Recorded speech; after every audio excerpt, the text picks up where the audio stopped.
विक्रमादित्य और बेताल एक बार जंगल के अंदर एक रहस्यमयी गांव की ओर बढ़े। यह गांव जंगल के बीच में था और इसे कभी किसी ने नहीं देखा था। लोग कहते थे कि यह गांव रात में गायब हो जाता था और फिर सुबह फिर से दिखाई देता था। विक्रम और बेताल इस रहस्य को सुलझाने का संकल्प लेते हैं। गांव पहुंचकर विक्रम और बेताल को पता चलता है कि गांव वाले बेहद अजीब हैं। वे उन्हें अजनबी समझते हैं, लेकिन कोई भी उनके बारे में बात करने को तैयार नहीं है।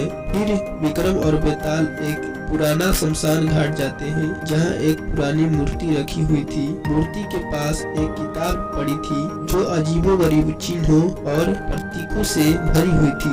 विक्रम ने किताब खोली और उसमें लिखा था, जो कोई भी इस गांव का रहस्य सुलझाएगा वह अपने जीवन का सबसे बड़ा संकट देखेगा। बेताल ने विक्रम से कहा, विक्रम, यह पुस्तक हमें कोई सीधा उत्तर नहीं दे रही है, लेकिन इसमें एक संदेश है। विक्रम ने सोचा और कहा, हमें इस गांव के लोगों से बात करनी चाहिए, शायद वे हमें इस रहस्य के बारे में कुछ बता सके। वह गांव के एक बुजुर्ग से मिला, जिसने उसे बताया कि गांव के एक बूढ़े परिवार की छाया है जो रात में जीवित हो जाती है और दिन में गायब हो जाती है। यह वही परिवार है जो किताब और मूर्ति से जुड़ा हुआ है। बुजुर्ग ने चेतावनी दी, यदि आप इस रहस्य को सुलझाने की कोशिश करेंगे तो आप इसके अभिशाप से बच नहीं पाएंगे। विक्रम और बेताल रात में गांव में छिपे परिवार की तलाश में निकल पड़े। जैसे जैसे रात गहरती गई, गांव की गलियों में अजीबोगरीब आवाजें गूंजने लगी।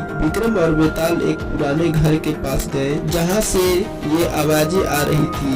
जब वे घर में दाखिल हुए तो उन्होंने अंधेरे में एक महिला और उसके बच्चे को खड़ा देखा। विक्रम ने पूछा, तुम कौन हो और तुम इस गांव में क्यों रहते हो? महिला ने डरते हुए जवाब दिया, हम उस परिवार के बच्चे हुए लोग हैं जिसने इस गांव को श्राप दिया था।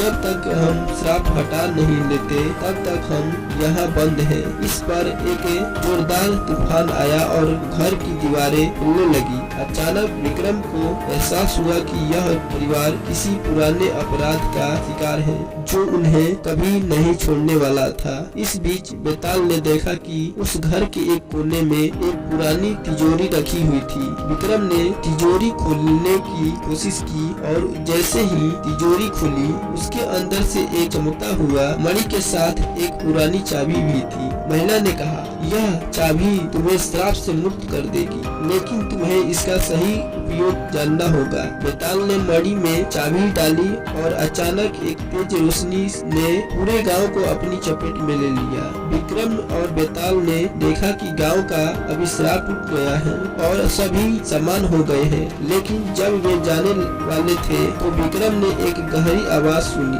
जो पूछ रही थी, क्या तुमने वाकई अभिशाप तोड़ दिया है? विक्रम, यह वह सवाल था जिसे वे जीवन भर नहीं भूल सकते थे। क्या विक्रम और बेताल वाकई अभिशाप से मुक्त थे या उन्हें अभी भी एक बड़े रहस्य का सामना करना था? यह वह सवाल था जो अभी भी बना हुआ था। क्या आप जानते हैं कि विक्रम और बेताल ने वाकई अभिशाप को तोड़ दिया है या अभी कुछ और रहस्य उजागर होना बाकी है?